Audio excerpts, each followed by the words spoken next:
Hello, everyone. Welcome back to a new season of empowerED podcast, and it's our sixth season. And we're producing this at the time of the COVID-19 pandemic, and we took much inspiration from the previous season. It's the longest that I have, I think, in terms of episodes. So I think had 17 or 18 episodes produced, but I really loved it because it really helped people. A lot of teachers, educators, school leaders basically messaged me and said that listening to that podcast, to the different episode of the fifth season that we had about COVID-19 and education, helped them understand better what needs to be done or what needs to be thought of at this time of the COVID-19. So, welcome to a new season. And I'm very excited to have a person that I've met online, virtually. And, we share some mutual friends in Facebook and, share some, interesting ideas. And we belong to a few communities that, we find ourselves sharing some passion or even ideas about education. So, just to welcome him, he is the co founder of Leadership Lemonade, the director for global education and outreach of Portland Education or at Portland Education, co founder of Xtalks World Listens. It is a coaching program and global platform for youth advocacy. And finally, this is where I met him. He is the UK lead ambassador at 100 organization. So welcome to our first guest for our sixth season. He is Alex Bell, based in London. Hi, Alex. Hi, Jim. Thanks so much for having you. Welcome to my shed in London. If your viewers and listeners know the Greenwich Meridian line, I'm about a sort of 15-minute walk up the hill from the Greenwich Observatory, and the Meridian line literally is above my shed at the end of my garden. So that gives you some context. I love that you give us some context because I've never been in London, and I've been. It's really part of my list to places of list of places that I want to go to, like after the pandemic. Very interesting. Behind you, it says "Be bold, brave, and authentic." I love that. That's Well, that's the line behind Portland Education, which I founded 6 years ago from this shed. I used to be a head teacher of my own children's school, 2 streets behind me in southeast London. And then I decided I wanted sort of a larger platform for influence and for ideas. So I just stopped being a head teacher.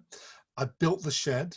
Then I started having conversations in person and online with interesting people like yourselves. And it turned into Portland Education, which is basically a coaching consultancy where I do leadership and innovation coaching with school leaders in the UK, but also all around the world.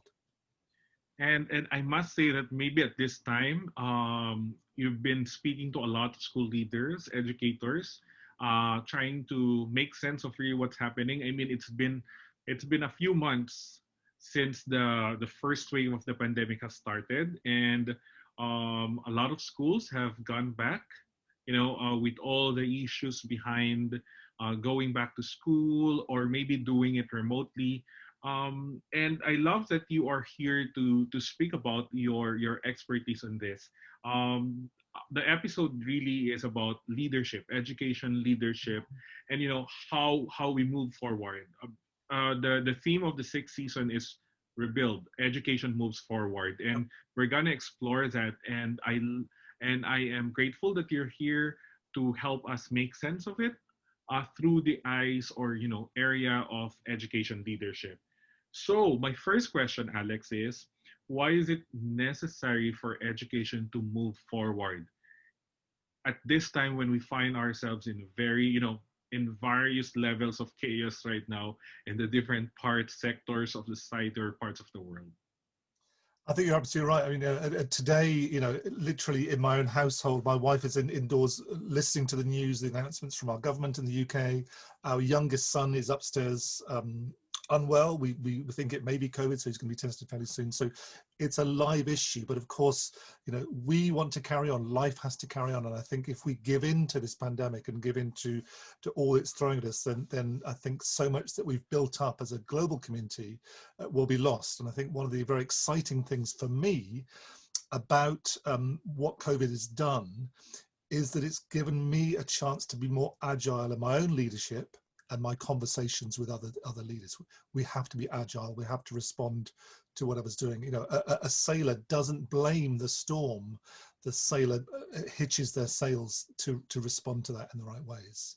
So, I mean, Jim, you were saying that earlier that you hope to come to London. And I hope we do meet. But I think one of the amazing things that's happened for me is that I've been able to have conversations with people all around the world on a moment by moment basis. I don't have to wait to go to a conference or a big event on another side of the world, by flying there. I've been able to connect with people, to collaborate with people, school leaders and so on, because we've had to. And I think now, actually, I don't want to go back to some of the things I was doing before, of moving slowly, of having to arrange quite formal meetings. I think thinking quickly, I think thinking on our feet, working out, okay, what needs doing happens, very quickly. So the space that I work in, education, innovation, happens because we can see what needs to be fixed, and we say, right, let's not wait for permission. Let's not wait for somebody else to go first. Let's all just jump in and make something happen. Literally half an hour ago, I was leading a webinar for 100 at the Creatively Brave Festival, which happens, we're recording this mid-September. So I think it's all about taking opportunities, working with anybody and everybody who's there to help you move forward in this storm of COVID, and showing leadership not on your own, but leadership by joining with others and getting a movement going that can move education forward. So I think the message for me is leadership is not a sole exercise. It's a joint exercise, and people make you braver. People make you realize that there are many, many different ways to look at a situation. And the more that you include others in your own leadership, the more you can see their perspective and make a stronger hybrid response to what needs to happen as we build again. Wonderful ideas, Alex. I want to go through each of those ideas that you've mentioned. Number one, I've always thought about innovation as something that would only kick in if we put ourselves in a very challenging time. I mean, like, we're not praying for another pandemic or, those kinds of unfortunate things. But even in the classroom, when you find yourself being challenged by a child, right? What's happening with the student, or maybe the school community itself, the environment, you find yourself asking, reflecting on what solution, not even solution first. Sometimes you just want to dig deeper so that you can understand better what's happening. And I love that you mentioned that crisis is the mother of innovation for some, and I believe in that. Right now, the pandemic has really pushed us into taking things, not just in the faster way, but we're trying to explore some kind of a response system that is agile, like what you've said, but at the same time deeply rooted to what is happening. Like, there's context, there's a deeper understanding. And one thing that I've been telling a lot of educators right now is, we're not looking for quick fix solutions, for quick fix or rapid solutions, because when we do this, we again lose sight of long term, the vision of what that we need to put forward and make real. So thank you so much. That was very wonderful. Just to I make love, that point, Jim, yeah. sorry, just to make that point, that I think, I've been in education for over 35 years now, and I think, anybody who works with young people or is an educator has the two things going on in their mind. One is the bigger picture. What do I need to do to make this child's life better? to really give them the skills, the dispositions, and the attitudes to do well in life. But also in that moment, all of us have to be agile to respond to, okay, so you ask them a question, they don't quite follow what you're saying, you quickly switch codes, you quickly switch language to make sure they understand you. So I think all of us have those skills which we've honed over the years, and I've had 35 years of doing it, that can hang the big picture right alongside the in the moment responsiveness as well. And I think it's really important that we do both those things. Zoom out to the big picture of why are we all here beyond the pandemic and the current situation we've got. And also, what is it that we are doing to listen carefully, to watch carefully and respond appropriately to what our learners need and to what other educators and school leaders need as well. Yeah, that's a brilliant way of explaining it, Alex. I love it. You mentioned about leadership, and that's our main topic for our episode. And you touch on leadership, meaning leadership with others or working with others. So I'm gonna push the question on what kind of education leadership do we want to have right now at this time of the pandemic. You mentioned about it, but I want to explore this further. I mean, like, there's this idea that leadership is to lead. Like, sometimes people think that it's a position. You need a position, you need whatever kind of title to be able to lead some people or maybe a group of people. But how do you understand this in your own perspective? And then, of course, let's anchor it at this time of the pandemic also. Great. Okay. So for me, I mean, leadership has to have followership. So it's not a position, it's not a title, it's not a job. It's the ability for people to go where you want to take them. And of course, you have to have a moral code. You have to be taking them in the right direction. We all know, and I'm sure we've got examples in our own political systems or our own lives where, a leader can do some terrible things. So the followership has to be for the greater good, in my belief. And also, I think leadership is about serving. It's not about being served. It's not about people doing things that you tell them to do.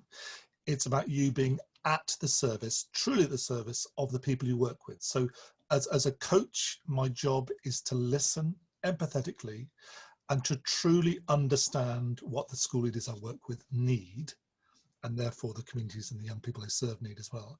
And I use that word service all the time. It's almost a religious, point of view for me that, whatever your beliefs, or if you have no beliefs at all, I think to lead is to serve. To serve is to lead. And therefore you'll get the followership, therefore you'll build a community of empathy, and therefore you'll build a community that actually creates something for good for the young people. Now, right now, we've seen amazing leadership from people who almost didn't want it, didn't expect it, people who had to step forward because of the pandemic and make something happen. Many of us have been reluctantly brave in how we've approached the things that we've done. So for example, you spoke about X Talks before, the program which I started to give young people in all corners of the world a voice. Perhaps young people who don't normally get a seat at the table. And because of that, I was approached to create something which has ended up being called Link Online Learners. We believe it's the first global free online community after school club for young people. And none of us has been in charge of that. None of us leads Link Online Learners. There's no CEO, there's no real structure. We all show up. We all offer what we can. We never tell other people what to do. We just say, here's an idea. I'm going to make it happen. Who can help? And I think sometimes bad leadership is other people saying, well, this needs to happen and I want you to do it. And of course, that's necessary. But for me, in times of crisis like this and post-crisis, I think all of us showing up, be willing to do something ourselves, then that again shows that we can lead well. And people, of course, want to follow anybody who rolls their sleeves up and doesn't just dictate. I love your point about service, and it goes back. I've never been in the classroom for the past 3 years. I mean, I don't have any class to handle right now. I've been working with teachers, leading a department, but I do remember that when I taught my own class, and I also run my own, or moderated my leadership club. We always emphasize service as a, as a form of leadership. It's one way of showing that you are a good leader. You Yeah. serve others. And it could be a very religious thing where I teach in a Catholic school. I'm in a very Catholic country, so I love that you pointed that out. But yeah, like what you've said, with or without religion, I think this is a universal thing that we need to understand. The idea of service, Mm. as a way of leadership, or maybe to be a leader really is to be a, of service to other people. Um, I think as a yeah, class oh, teacher, all of us that started perhaps in the classroom, that's a really good kind of testing ground to whether you've got leadership via followership. You know when your class are with you, when all your students are kind of biting your hand off for the next bit of learning or the next experience you're offering them, and you know when you've lost them. You know when you're not able to lead them by whatever it is you're suggesting or that you want to get through. So I think it's a really good testing ground for, am I somebody who can lead young people? And in my view, working with adults or working with young people, they're all people. They're all people that want to engage with something which is engaging. They want to engage with something which is relevant to their lives, and hopefully which does some good, greater good with the world as well. So I think that the parallels there between classroom leadership and wider, maybe even global leadership are pretty much the same for me. and if they believe in your vision, right? Surely they would really, really not just follow you. I mean, support you all the way Yeah, through it in and I think making it the communicating your vision very clearly and compellingly is, something which I've worked very hard to do, and hopefully I've got pretty good at that now. But I think people need to know, what is it that I'm following and what is it that you want me to do. And I think sometimes great leadership is just having a simple idea that you communicate well, and even if it's not a finished idea or even particularly well thought through, if people get it and they engage with it and they understand it, they can add the value and they can add their own aspects to it to turn it into a great idea. I mean, that's definitely what's happened with many of the things I do. Link online learners, for example, we just had little bits of ideas that just moved things forward and showed, I would say, communityship as well as leadership. There was a community of leaders who just stepped in when they could, push things forward as they could, and it became something greater than just individually if we'd done something on our own. You mentioned about teachers stepping up, right? Some of us are very reluctant, especially at the first part of the school year. But do you have some ideas maybe of how teachers have stepped up? Maybe some things that you could give us. And then on the other hand, what have been the main challenges really? Um, I want to push this question because, you've mentioned about not asking permission to become a leader or to find a solution. And Mm. in the education system, whether where you are, there's this thing about, I need to ask permission, or they didn't give me this permission or whatever, so I cannot do it. But is it really that the case right now? Well, I'm always a bit of a risk taker. That's just the way I live my life. And sometimes it's been a real disaster. Sometimes it's been the best thing that's ever happened. And I think I've no regrets over the risks that I've taken personally. The great education thinker, thought leader, Pasi Sahlberg, but now based in Australia, says, everybody wants to innovate, but they want you to go first. And I think sometimes giving yourself permission rather than waiting for permission is the best thing that any of us can do to show leadership. I mean, and leadership doesn't have to wait for permission to, okay, you're in charge now. I think all of us have to decide that we are in charge in some way, even if it's just of ourselves and our destiny. I think we need to look at, and my heart absolutely goes out to education leaders, to educators, and most importantly, the young people who've really suffered, a generation of young people whose lives have been completely turned upside down by this pandemic. And I think, for me, if we can focus on our circle of control rather than our circle of concern, then I think that is a great opportunity for leadership. What is it that we can do to make a difference? Of course, there are 1,000 things we can worry about, panic about, not do because we are afraid of. But I think if we just say, well, look, I'm concerned about those, but I can't control them. What can I control? I can control myself. I can control the community that I build around me. I can control how I feel and respond to things. So I think that's a great place for any teacher to step up. You know, not saying what's not perfect about the school they work in, the kids they work with, the community they serve, the jurisdiction they work under. None of those things we're totally in control of. But what we are in control of, that's where I would start with leadership. And to a certain extent, in my own career and my own development, that's what I did. I just gave myself permission to control those things within my circle of control. I love what you mentioned because, if I could give an example in the Philippines right now, the current education system faces a lot of challenges, is facing a lot of challenges right now. That includes as simple as production of distance education modules for the students. We don't have a very good infrastructure for the internet, especially places outside metropolitan areas. So those are very challenging. But I've seen some teachers really helping each other. We need bond papers to print these modules because we have a lot of students.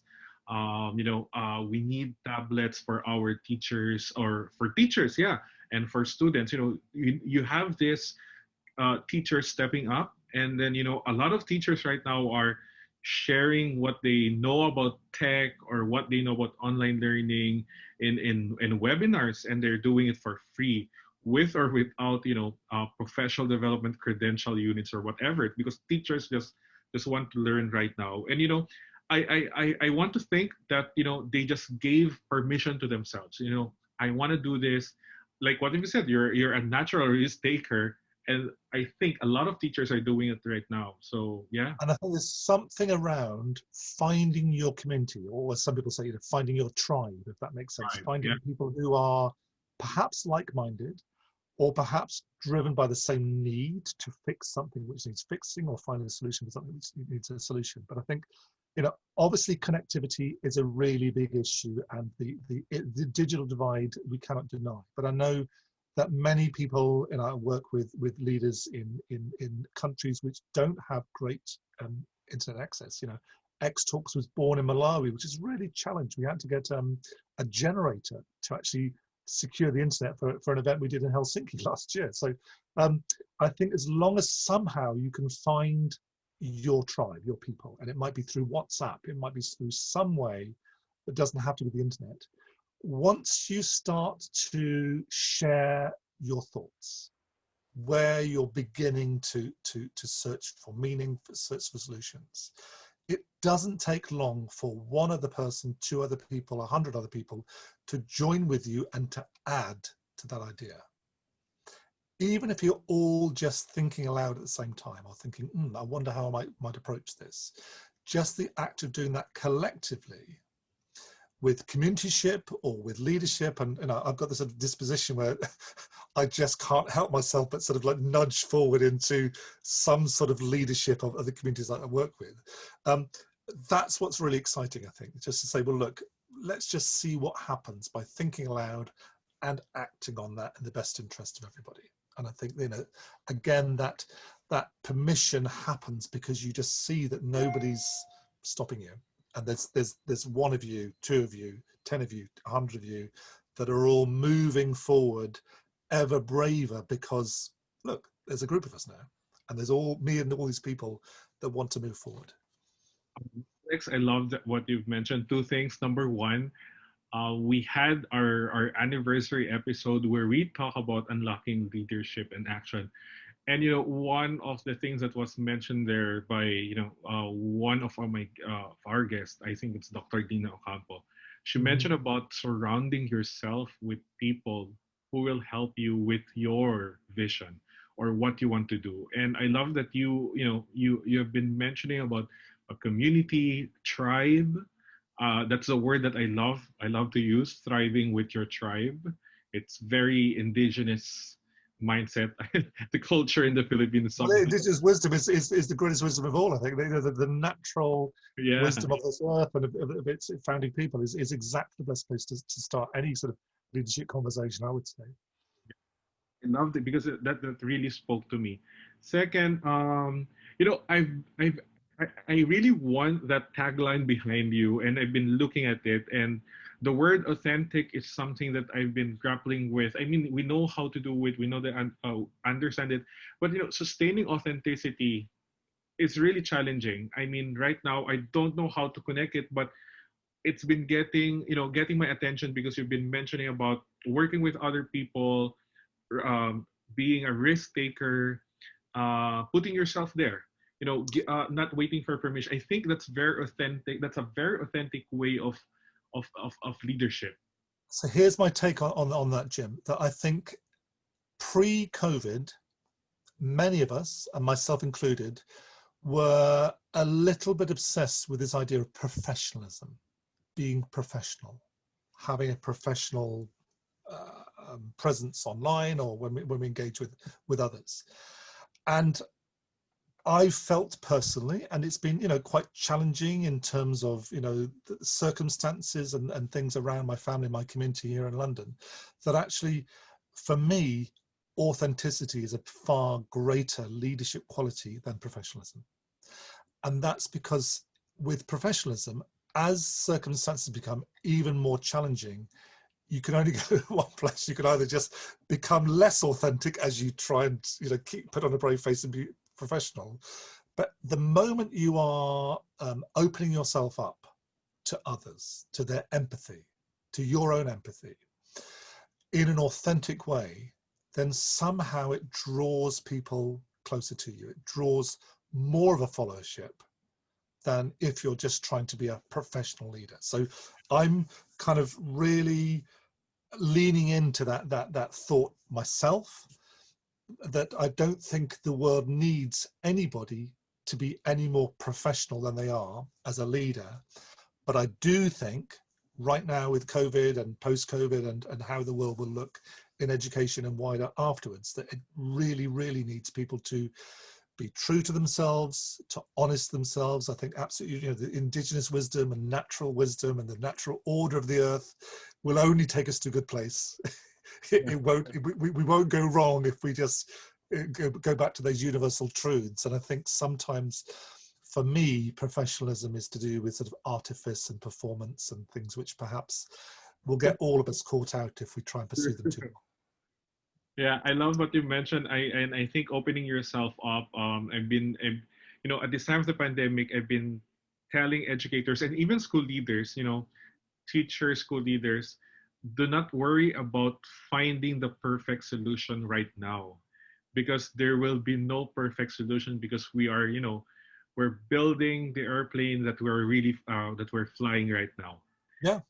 And showing a little bit of vulnerability, being authentic, is a good thing, because your school community, if you're an education leader, your teacher will really appreciate that, because you're just showing them that this is what's happening, and this will be the things. I too am scared, but we're gonna go through this because we're all together. And I've been telling educators about that, and even parents. I spoke A in great point. one session about parents, and I told the parents, please do not expect a very, very perfect solution from your school leaders or your teachers, because everyone's going through. I think a little more kindness, understanding at this time would really help. Empathy, like what you've mentioned. And And Alex, that will take us through. So I think I've been coaching quite a few people in really challenging circumstances in the UK and around the world. School leaders that said, the messaging from above me, from government or whatever, is not clear on various things. How do I communicate with my parents about that? I said, well, just be authentic. Just tell them, as human to human, we're all, some of us happen to be school leaders, some of us happen to be parents, some of us happen to be sort of both. If you tell them in an authentic way what's going on for you and share that as openly as possible, they can't criticize you for that. They can only feel reassured and connected, as opposed to trying to keep up with this very efficient professional front, which is impossible right now. yeah, I love what you mentioned about professionalism. I cannot speak much about it right now, but sometimes I tell my teachers, you're too professional. Can you just tell me what you want to say? That's You right. know, just Yep. tell me what you want to say so that we can understand each other and move forward from this. I usually say that to my teachers, And it's but quicker. very good in a very good way, because sometimes it's a very I don't, in the Philippines, this culture of professionalism being, the idea of respect sometimes is equated with professionalism, that Mm. sometimes it hides the authentic aspect of living, which you mentioned a while ago. I think authentic and respectful and empathetic is a really great combination. Alex, you've touched a lot of things that we need to consider about education leadership at this time of the pandemic. And I love that, what you're pointing out really is you're taking us into a direction, into seeing that, the things that we are looking for right now are definitely in us already. We just need to uncover them. And I love that because, the way you explained it makes me more comfortable into a deeper reflection of what it means to become a leader right now. To wrap up everything, Alex, I want to ask you, because the last question that I want to ask originally is something that we've touched already, and you've been very, very good in explaining it. How about some tips? Concrete, tips right now, maybe one, two, three. I don't know how many tips you can have, but Okay, you so know, first one's not mine. It's from Andreas Schleicher from the OECD, the Overseas Economic Development.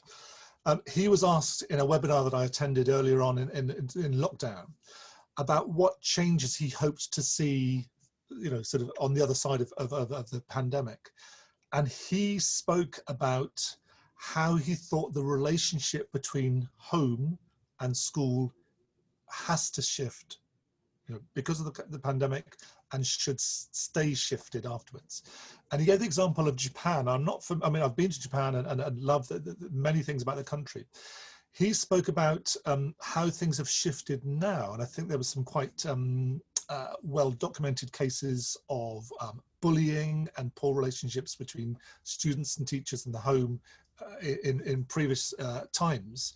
And he says now that teachers are viewed as family friends. And I love this idea that perhaps, with the whole child in mind, the partnership between family, community, and school, and particularly school leaders can do something about that, is seen much more as a family friendship. There's not the distinction or the barriers or the sectionality of different roles. All of us work together in an authentic way to support the child. So I think, as a tip, I would love anybody listening to this podcast to think, if they agree with me, to do something about that perhaps is more the kind of reaction you would have with a trusted friend than just a client, or seeing the child, or the child's family, or even colleagues as a client or a colleague. How would you interact with, how would you engage with, how would you communicate with somebody who's a really close friend that you care very much about in an authentic way, as opposed to somebody who is in a more professional relationship? yeah, I love that, Alex, because I know this is not a criticism, but it doesn't sit well when I hear it. A lot of schools would say parents are stakeholders. It's too business for me, like everyone in the community. And I told them, I think you gave me a clearer way of looking at it, but I always love using partners. We are partners in educating your child, so it's not just us, but it's you, it's us together. But I love that you mentioned about, how would you treat someone as your friend. That's Well, how look, we both know that phrase, and I love this phrase. It takes a village to raise a child. I think a village, going back to indigenous wisdom, is about a small community trusting each other with each other's young people to raise them in the best possible way for that community. And I think, we now know, because of global connectivity and shared interests, and the tribes that we create ourselves, we are all in multiple villages. And, you know, I completely agree. I think stakeholders, I think all that language and even the constructs behind it have been shown up to be quite lacking because they don't solve problems like pandemics. Yeah. You know, businesses that have ignored that at their peril sadly are perishing because they haven't gone back to that wisdom. So I think if we can treat each other all like villagers, whether Mm. in the Philippines or London or Helsinki or anywhere else, that's a really good mindset to have, to be authentic, to show true leadership, and to trust all of us to raise children the best way we can. Yeah, love it, Alex. Thank you so much. This has Thank been a you. very Always great to see you. wonderful, brilliant discussion with you, and I'm very, very happy that we got to have you in empowerED podcast. It's such an honor, and hopefully we're gonna meet each other face to face. I would love to chat more with you. Well, you're welcome to the shed anytime to come down and just sit under the Meridian line next to Greenwich in London, and I would love to host you or any of your listeners as well. Yeah, thank you so much, Alex. The thing that we could have you with right now, maybe is maybe you can share about things that you've been doing right now, and maybe invite our listeners to. Sure. So hopefully what we'll do, I'll add a link tree with all my current projects. So my day job is a leadership and innovation coach. I'm the lead ambassador for the UK for 100.org, and also very, very honored and humbled to be their global ambassador of the year for 2020. I'm behind a number of non-profit organizations, X Talks, which is one of the top 100 education innovations in the world, giving voice to young people wherever they are located in the world. Also Link Online Learners, the world's first free online after-school club. Also coming up from the 6th to the 27th of October 2020, so hopefully people will be able to engage with that. It's the world's first free online film festival about how education was, is, and could be, and it's called This Is Our Chance Film Festival. If you go, and I'll give the links onto that as well.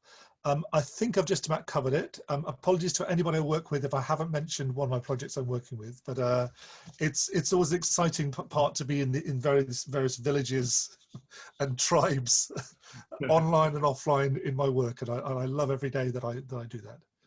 Yeah, Alex, maybe you can also send those links to me so that I could put in our They'll description. all be there. Absolutely, yeah. I won't miss a moment. Yeah, so there. Thank you so much. So My absolute pleasure. Thank you so much.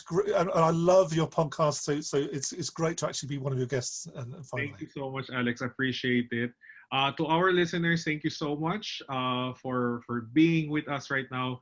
Not just listeners anymore, because we have already a video podcast, and this is available on Facebook and YouTube right now. So to our viewers and listeners, thank you so much for staying with empowerED, and we really appreciate your support. Please continue to support us, share this wonderful discussion, and if you like, Alex is on Twitter also, so you could look up for him and make follow him and message him. So thank you so much, Alex. Thank you to everyone, and we continue to pray for everyone's safety and good health. Thank you, everyone. Goodbye.